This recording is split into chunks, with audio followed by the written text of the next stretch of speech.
اسلام کا مزاج میں غلامی نہیں. غلامی صرف کس کی ہوگی؟ بولے نا بھائی, اللہ کی ہوگی. تو آپ بتاؤ, تاجر اپنا کھاتا ہے نا, اپنی مرضی سے آفس پہنچے گا, جب دل چاہے گا دکان بند کر دے گا. ملازم کو یہ سہولتیں ہیں. بلکہ دفتروں میں جو آج کل حالات چل رہے ہیں نا, اس میں تو آپ کو پتہ ہے کہ باس کو مکھن لگانے کے علاوہ کوئی اور کام ہوتا ہی نہیں ہے. پیٹھ پیچھے بیٹھ کے صبح سے شام تک برائیاں کرتے رہیں گے اس کی, جیسے ہی آئے گا تو سر, کیونکہ اس کو پتہ ہے نچوڑ تیل کہاں سے نکلے گا, اسی کنویں سے نکلے گا. تو اسلام کے مزاج میں کیا ہے؟ سر اٹھا کے جینا. یہ تاجر تو سر اٹھا کے جی سکتا ہے, ملازم سر اٹھا کے نہیں جی سکتا. ملازمت میں آپ کی محنت کا فائدہ کون اٹھائے گا؟ جس کے آپ ملازم ہیں, فائدہ سارا وہ اٹھائے گا. میں دنیا میں الحمدللہ میرے اب سفر ہونے شروع ہوئے ہیں, بہت سارے ملکوں میں جانا ہوا, پاکستان میں بہت سی جگہوں میں جانا ہوا. میں نے جتنا کامیاب تاجروں کو دیکھا اتنا کسی اور کو نہیں دیکھا. اور تجارت کے لیے میرا ایک اصول بن گیا کہ اس کے لیے انٹر میں فیل ہونا ضروری ہے. یعنی اتنے میں نے تجربے کیے نا کہ جس کو بھی میں نے دیکھا نا کروڑوں اربوں میں کھیل رہا ہے, وہ اسکول کا بھاگا ہوا ہے. معذرت کے ساتھ شاید میرا تجربہ غلط ہو. ابھی سیالکوٹ میں ایک تاجر ہے, انہوں نے بہت اللہ نے ان کو نوازا ہے, ایکسپورٹ ہوتا ہے ان کا مال, بہت کروڑپتی آدمی ہے. میں پچھلے ہفتے سیالکوٹ میں تھا, تو کسی ہوٹل میں ہم ٹھہرے ہوئے تھے. وہاں اتفاق سے کراچی کے ایک تاجر کی ملاقات ہو گئی. وہ کراچی کی اردو جب ہم نے بولی تو وہ ایک دم کان کھڑے ہو گئے, یار یہ کراچی کی اردو کا لک کہاں سے آ رہا ہے. وہ فوراً مڑ کے میری طرف آئے تو کہنے لگے ہم تو آپ سے اڑے تڑے بھی ہم نے لیاری سے سیکھا ہے, تو آپ تو ہم کب سے آپ کو تلاش کر رہے ہیں. اب وہ جو سیالکوٹ کے اصل تاجر تھے وہ بھی, یہ کراچی والے بھی, یہ امریکہ سے آئے ہوئے تھے, امریکہ میں بزنس کر رہے ہیں.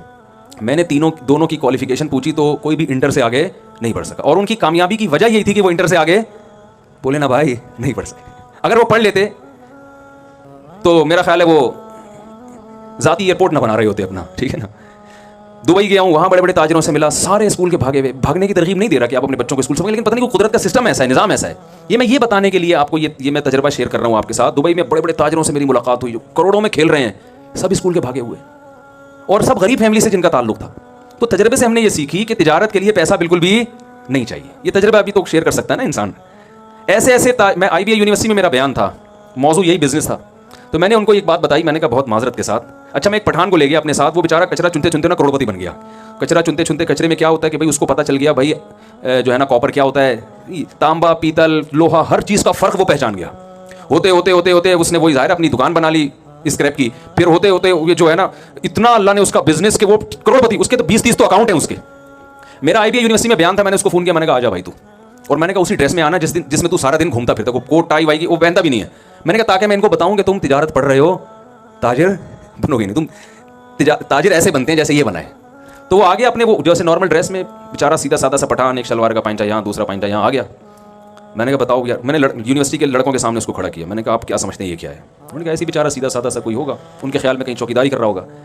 میں نے کہا بھائی اس کی اتنی چیک بکیں ہیں نا کہ اس کو گننے کے لیے ایک بندہ چاہیے, ٹھیک ہے. گاڑیاں یہ ایسے بدلتا ہے جیسے آپ پینٹ بدلتے ہو.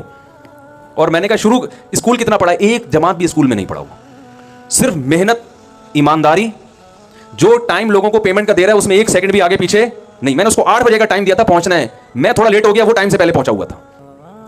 تو میں نے کہا آپ لوگ جو بزنس پڑھ رہے ہیں نا, تو یہ ذہن میں رکھیں آپ بزنس کے علاوہ دنیا کا ہر کام, بولو نا بھائی, یہ ماہرین کہتے ہیں, میں تو مولوی آدمی, میں کیا ایسی باتیں کر سکتا ہوں, لیکن ہم نے ماہرین سے سنا ہے کہ جو بزنس پڑھتا ہے وہ دنیا میں بزنس کے علاوہ دنیا کا ہر کام, بولو نا بھائی کیا ہو گیا. آپ کے فائدے کی باتوں کے لیے میں بیٹھا ہوں, یہ پہلے بتا دوں میں آپ کو.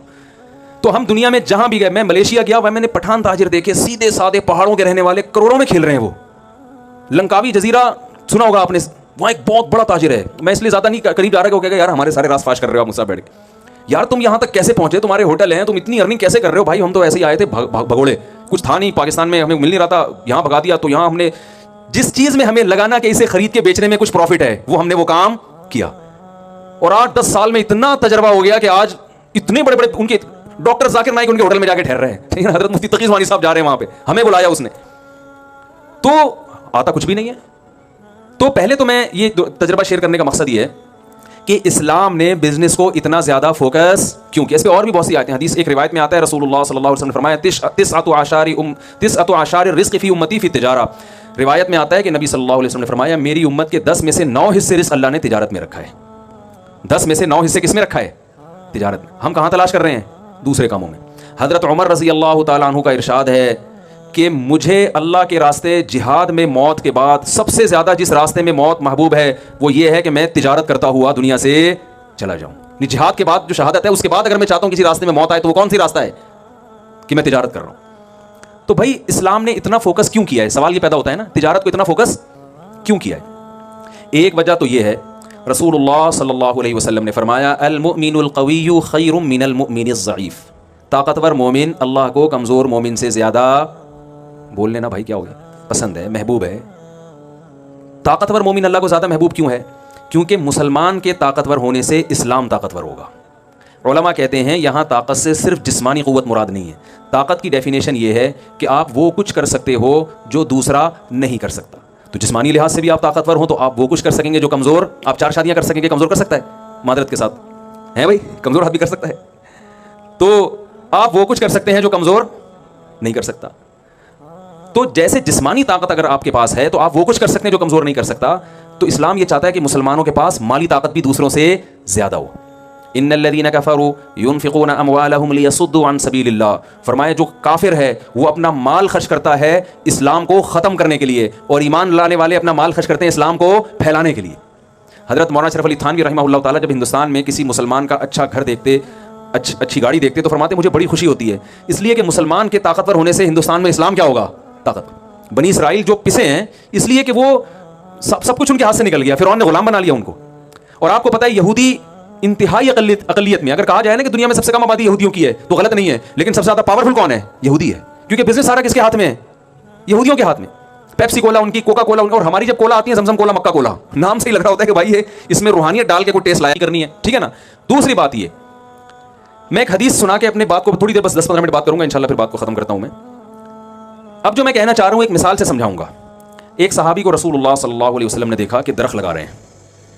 آپ صلی اللہ علیہ وسلم نے فرمایا کہ تمہیں حدیث کا مفہوم ہے، کیا تمہیں یقین ہے کہ جب تک یہ درخت پھل دے گا تم اس وقت تک زندہ بھی رہو گے؟ انہوں نے فرمایا نہیں۔ فرمایا پھر اتنی لمبی لمبی امیدیں ہیں بھائی، تمہیں کیا پتا؟ شعر لکھا ہوتا ہے نا، میں KPK میں کسی کام سے گیا تو وہاں میں جب سویا نا، تکیے پہ شعر لکھا ہوا تھا، آگاہ اپنی موت سے کوئی بشر نہیں، سامان 100 برس کا پل کی خبر نہیں۔ میں نے کہا یار یہ ادھر لکھنے کا شعر نہیں ہے، سونے کے لیے آدمی لیٹ رہا ہے اور تکیے پہ اتنے خطرناک قسم کا شعر۔ میں نے کہا یار یہ شعر بالکل درست ہے، لیکن یہ تکیے پہ سونے کے تکیے جو رات کو سوتا ہے آدمی، وہاں لکھنے کا نہیں ہے، یہ تو ویسے آدمی کہیں بازار میں لکھنے کا ہے کہ وہاں موت سے ڈرو، یہاں تو میں نے کہا نیند نہیں آئے گی۔ تو لیکن شعر درست ہے یا نہیں ہے؟ تو آپ صلی اللہ علیہ وسلم نے فرمایا کہ تمہیں کل کا خبر نہیں ہو، تم درخت لگا رہے ہو، ہے بھائی درخت لگا رہے ہو تم۔ اس حدیث سے کیا لگ رہا ہے؟ جو میسج مل رہا ہے سرسری طور پر اگر دیکھا جائے، میسج یہ مل رہا ہے کہ درخت لگانا اسلام میں کوئی اچھا کام، بول لینا بھائی دیکھو تو نہیں ہے، بولنے میں کیا جا رہا ہے؟ درخت لگانا اسلام میں کوئی اچھا کام نہیں ہے۔ جو بھی درخت لگائے گا مولوی صاحب یہ حدیث پیش کریں گے، یار وہ صحابی لگا رہے تھے درخت، اور آپ صلی اللہ علیہ وسلم نے فرمایا تمہیں کل کا پتہ نہیں ہے، پلاننگ، کھجور کا درخت تو 5 سال بعد جا کے پھل دیتا ہے، 5-5 10-10 سال کی پلاننگ کر رہے ہو، کوئی فائدہ نہیں ہے، لہٰذا یہ جو لگے ہوئے ان کو بھی کاٹ دو تاکہ دنیا سے محبت جڑ سے کیا ہو جائے، ختم ہو جائے۔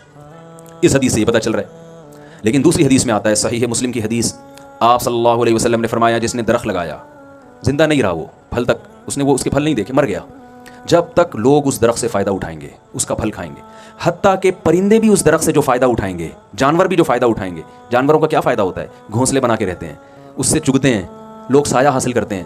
فرمایا پرند اور چرند بھی جو فائدہ اٹھائیں گے اس کو قبر میں اس کا ثواب، بولے نا بھائی، ملتا رہے گا۔ دیکھو دونوں حدیث ایک دوسرے کی اپوزٹ۔ اس حدیث سے کیا پتہ چلتا ہے؟ درخت، بولو نا بھائی، لگانے چاہیے، یہ پتہ چل رہا ہے نا۔ پہلی والی حدیث سے پتہ چل رہا ہے نہیں لگانا چاہیے، دوسری سے پتہ چل رہا ہے لگانے چاہیے۔ تو ظاہر ہے ایک پیغمبر 2 متضاد باتوں کا حکم تو نہیں دے سکتے نا۔ اصل میں پہلے جو منع کیا جا رہا ہے اس میں درخت لگانے سے مقصد کچھ اور تھا، یہاں جو لگانے کی ترغیب دی جا رہی ہے اس سے مقصد کچھ اور ہے۔ درخت ایک ایگزامپل ہے، درخت ایک ایسی چیز ہے کہ جتنا ہوتا ہے، جتنا نظر آتا ہے نا تو اتنا نہیں ہوتا، بلکہ اس کے پھل ہیں، اس کے ثمرات ہیں، جس کو پھل کہا جاتا ہے، اس کا پروفٹ ہوتا ہے۔ ایک آم کی گٹلی لاکھوں آم پیدا کرتی ہے کہ نہیں کرتی؟ تو درخت کا بیسک مقصد یہ ہوتا ہے کہ ایک آم کی گٹلی ڈالوں گا یہ ضائع ہو رہی ہے، انویسٹمنٹ ایک آم کی گٹلی کی ہے اور پروفٹ لاکھوں آم کی شکل میں۔ ایک کھجور کی گٹلی دفن کی جا رہی ہے، ضائع ہو رہی ہے نا، آپ کی گٹلی آپ نے زمین میں دبا کے ضائع کر دی، اس لالچ میں ضائع کرتے ہو یار یہ انویسٹمنٹ ہے، اس کا جو پروفٹ ہوگا کھجور، لاکھوں کھجور پیدا ہوں گے، تو ایک ضائع کرنے میں کوئی حرج نہیں ہے۔ بزنس بھی یہی ہے، یہ تو ایک مثال ہے حدیث میں جو ہر جگہ فٹ کی جا سکتی ہے کہ آپ نے اگر اپنی صرف دنیا کو سامنے رکھ کے کاروبار کرنا ہے تو آپ صلی اللہ علیہ وسلم آپ کو بتا رہے ہیں کہ بھائی تم 20-20 30-30 سال کی پلاننگ کر رہے ہو، کل کوئی ٹرک کو چل کے چلا گیا، یہ سب فیکٹری کیا ہو جائے گی، تباہ و برباد، یہ اچھا سودا نہیں ہے۔ تم نے کاروبار کرنا ہے, بزنس کا درخت لگانا ہے, یہ سوچ کے کہ زندہ رہا تو کھاؤں گا, نہیں رہا تو اولاد فائدہ اٹھائے گی, مسلمان فائدہ اٹھائیں گے, اس سے میں غریبوں کی مدد کروں گا, خود بھی کھاؤں گا, لوگوں کو بھی کھلاؤں گا. کیونکہ رسول اللہ صلی اللہ علیہ وسلم نے فرمایا الید العلیٰ خیر من الید السفلیٰ, اللہ کو خرچ کرنے والا ہاتھ مانگنے والے ہاتھ سے زیادہ پسند ہے. اور آپ صلی اللہ علیہ وسلم نے فرمایا جو شخص اس نیت سے تجارت کرتا ہے کہ لوگوں کے سامنے ہاتھ نہ پھیلانا پڑے, سر اٹھا کے جیوں میں, کھلانے والا بنوں کھانے والا نہ بنوں, اور ایمانداری کے ساتھ یہ کام کرے, تو قیامت کے دن آپ صلی اللہ علیہ وسلم کی صحیح حدیث ہے, پیغمبروں کے ساتھ اس کا حشر ہوگا, انبیاء کے ساتھ اس کا حشر ہوگا.